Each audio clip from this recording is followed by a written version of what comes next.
You're listening to the Street Smart Wealth Experience, show number 358. Today we're going to talk about emotional resilience in your business and your life.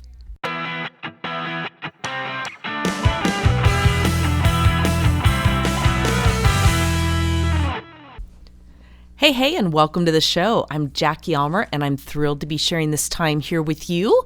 I am a business skills, mindset, and transformation coach, and I work primarily with solopreneurs. I like to call that anyone with a business in a box, and you probably know what I'm talking about. My background originally was in airline sales and marketing, but when I started my own entrepreneurial journey, I started in direct sales and network marketing. So I focus a lot on solopreneurs in the network marketing and direct sales space. I work with a lot of realtors and those in the real estate profession and related professions.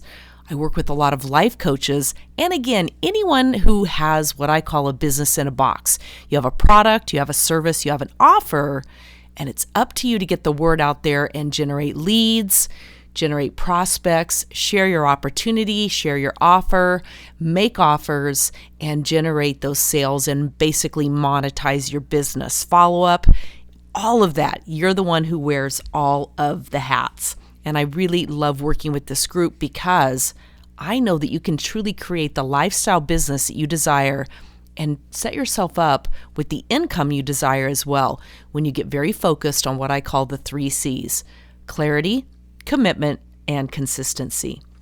So in today's show, we're going to talk about emotional resilience and what this means in your life and in your business.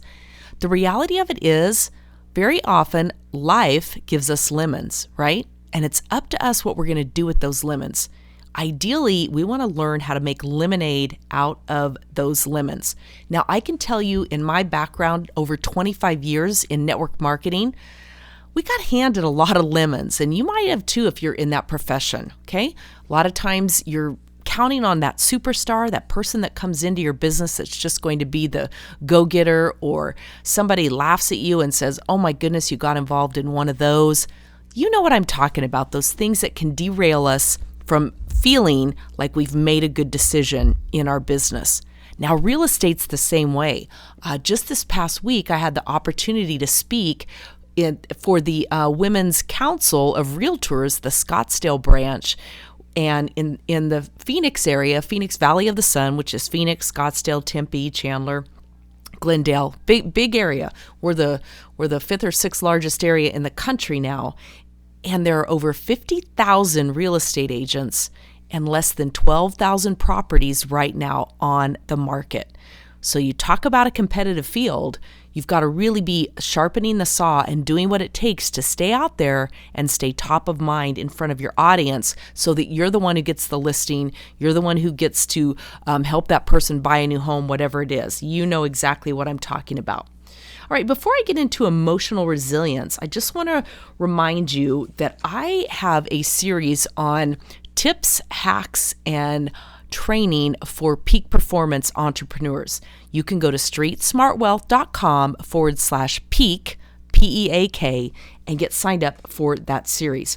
And don't forget, the Street Smart Wealth Academy is open, streetsmartwealthacademy.com. All right, let's talk about resilience and navigating life's challenges, navigating through the thoughts that we have around life's challenges. I just want to share a quick story with you, and then I'm going to get into some tips and tools for making the most yourself out of creating and maintaining a positive mindset around emotional resilience. So this was a very exciting week in the life of my family. My son and his wife welcomed their first child and our first grandchild into the world on March 2nd. Bailey Rose was born, and we're so excited. We're getting ready to go over this weekend and visit her, as well as I'm going to be speaking in Ventura at a women's retreat first, and then we'll head over to visit this new grandchild and meet her and share in the excitement of that. So we started out the morning of March 2nd on a big high, welcoming this new grandchild in, even though we hadn't met her yet, but it was certainly an exciting time and a lot of great stuff going on. Well, fast forward about 15 hours later, 1 a.m, we went from the highs of welcoming in a new baby to a frantic text message from my daughter about the storm that was raging in Nashville, Tennessee, that ultimately turned into a tornado that literally devastated the neighborhood that she lives in. It literally cut right through where she lives in Nashville, demolished an apartment building right next to hers, demolished a local pub and bar that was right there across the street from a place that we were in just in January when we visited her. 2 nights before, she had been at a restaurant that was half destroyed. A friend of hers was driving on the freeway in a rental car and was swept off of the freeway, totaled the car. Thankfully, he wasn't injured too badly, but she had been there just right before that, driving in that area, getting snacks and that kind of thing. So it's interesting what life can do for you, the kind of situations that you can find yourself in. Well, 1 a.m, I wake up to this, and it was literally mother's instinct. I have learned, I've been conditioning myself not to sleep with my phone by my bed. I did have it by my bed, but I had it turned off and upside down, and I have a cover for it, so it's not like it was alerting me. But it was one of those things where I woke up in the middle of the night, and I just had the instinct to look at my phone, and there was the message. So, of course, I texted her back right away.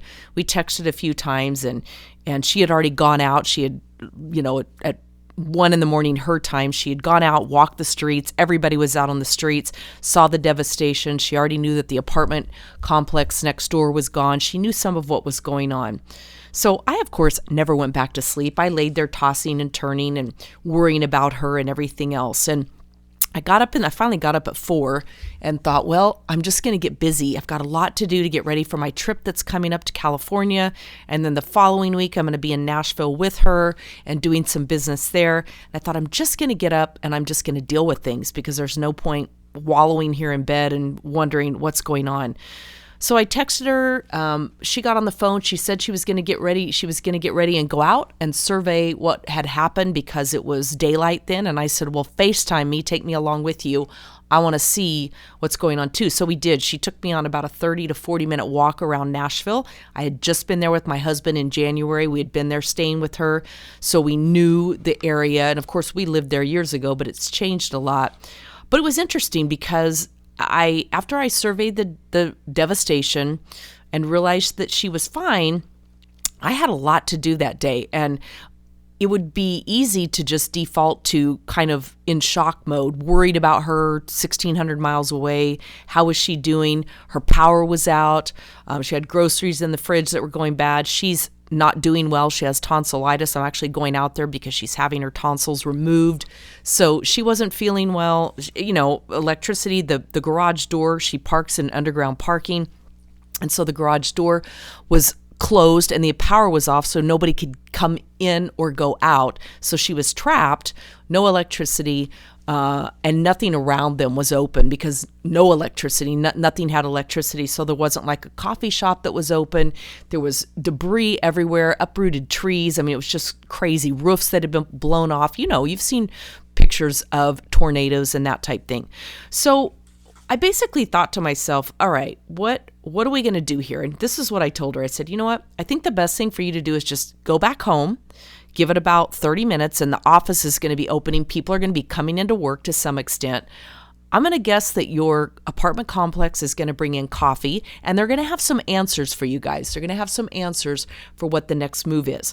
You've got renter's insurance. Call your insurance agent. Find out what's available to you, because if this is going to be a long-term electrical being out, I believe at this point it's 67,000 customers are out of power in the Nashville area.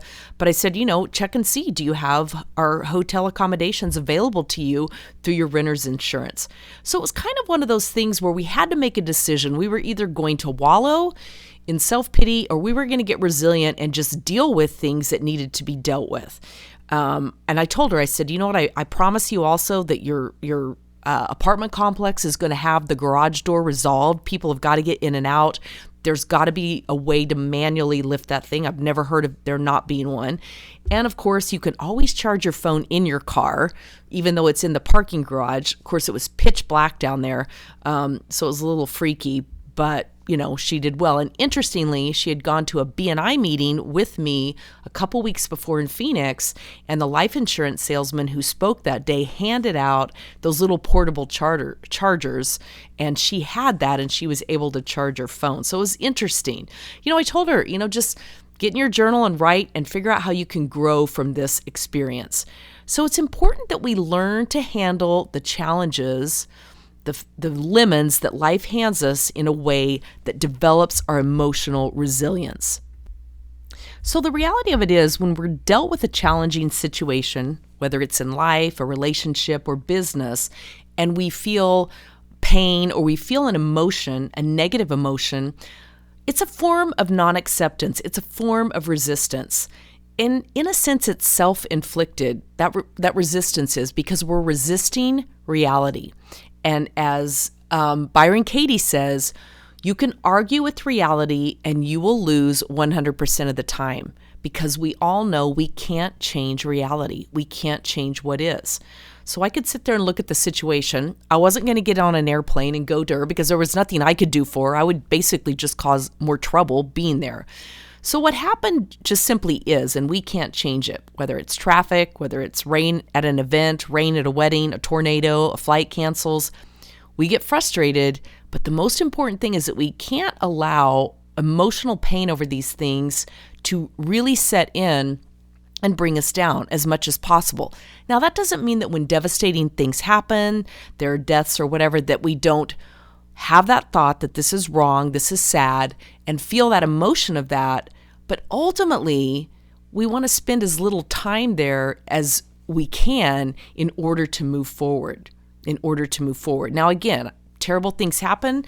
I'm not suggesting that we don't feel badly about what's gone on with the tornadoes or any of that type thing, or a death in the family, or death of people in the tornado. We want to feel that sadness. That's when we are okay with life being 50-50. That's when we're okay with lemons being dealt to us. But remaining in that mode, continuing to feel bad, is a choice. Suffering is a choice. Pain is inevitable. Negative thoughts, negative things that happen, those things are inevitable. But suffering and continuing to allow that pain to be ongoing in our lives is optional. So the past is the past. What happens, and while it's happening right now, there was nothing that I can do. So you have to process those thoughts, process those feelings and that emotion, and then ask yourself, where do I want to go from here? And at what time frame am I going to give myself to get to that point? Now, that doesn't mean that we don't slide back and get into the drama of the story or any of that type thing. Certainly we do. Okay, but how can we accept this new reality that we're dealing with? So in my daughter's case with this, how can you accept the reality that you don't have any electric? You're probably going to lose your groceries. She's staying with some friends right now. You're going to be fine. You're going to get through this. You have renter's insurance. You've done some things along the way that, while it's an inconvenience right now, it's going to be a great story to tell at some point in your life. And the growth experience that you have from this is going to set you up for success. So what we want to do is we want to learn to handle our business the same way. Our business is going to give us lemons from time to time. Our business is going to be 50-50. We all experience that. And I don't care where you are in your business, whether you're at the highest of the high or the lowest of the low. Every business has peaks and valleys. Every business has those times of growth and prosperity, and those times when you feel like you're literally out in the desert and what is going on. But when you're very crystal clear on your 3 C's of business, when you have clarity, when you have commitment, and you have consistency, you can continue to push yourself forward. You want to have clarity first and foremost around the why. Why are you doing your business? Clarity around your commitment to your business.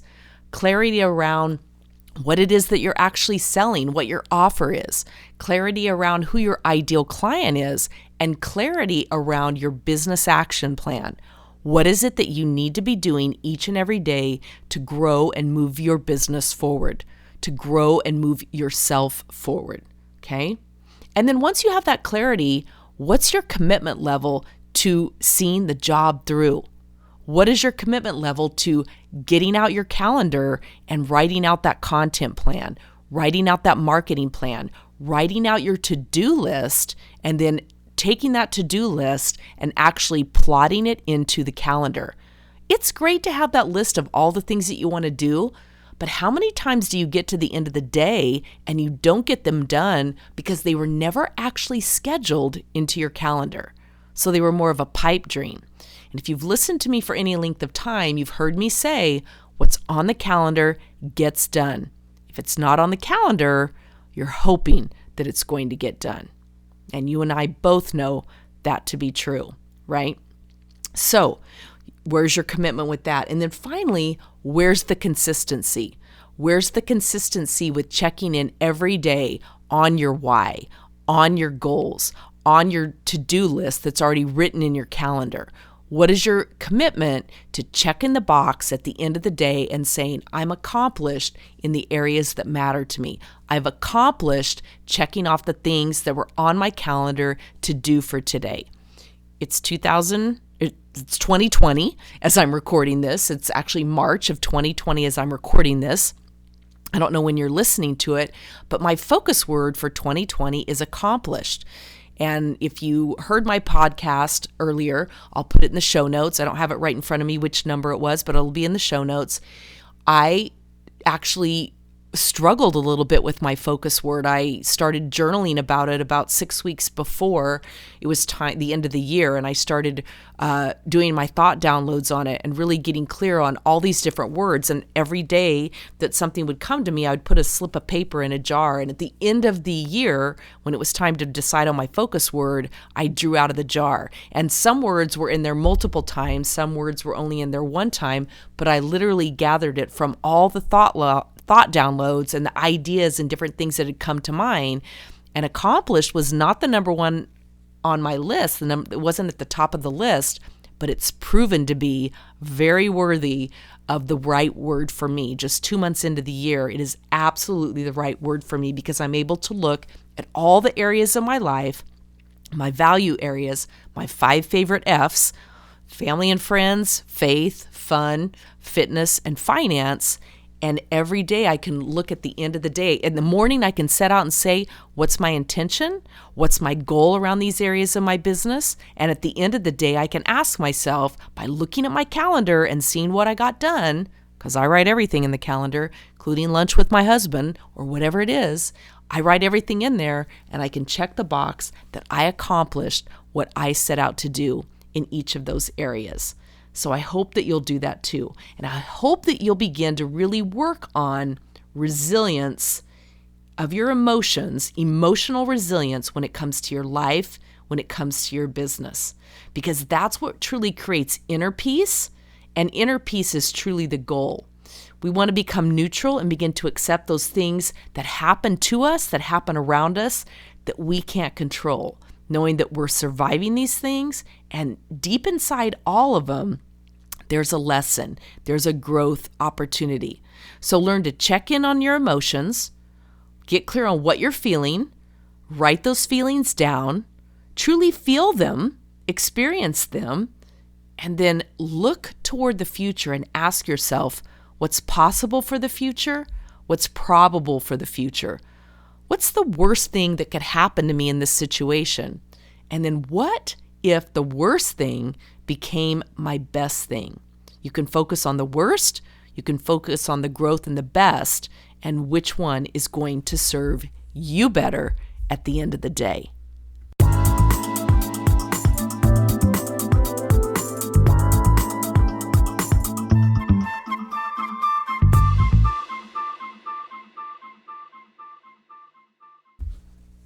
So I'd love to hear your thoughts. I'd love to hear perhaps any experiences that you've had on this particular journey of yours with business and resilience. Join us over at the Street Smart Wealth School. Just go to streetsmartwealthschool.com. That's our private Facebook group. Leave me a post there. Let me know what's going on with you. Let me know your thoughts around it. You can find the show notes over at 358.streetsmartwealth.me. and I will be in Nashville March 16th through the 23rd. I would love to meet. So go on over to streetsmartwealth.com and click on the contact form and let me know if you're in the area, or you can contact me through Facebook, whatever. There's a million different ways to contact me. All of my details are in the show notes, and I would love to meet you and connect with you. Thanks for listening to today's show. Do me a favor, if you found some value here, I would love it if you would give me a review on iTunes or Stitcher, wherever you listen. This is how iTunes ranks podcasts, and the more people who find value and review and rate the podcast, the more opportunity it has to get out and serve other people. So it would mean a lot to me if you would do that. All right, until next time, remember this: hesitation never cashed a check, and I'll see you on the next show.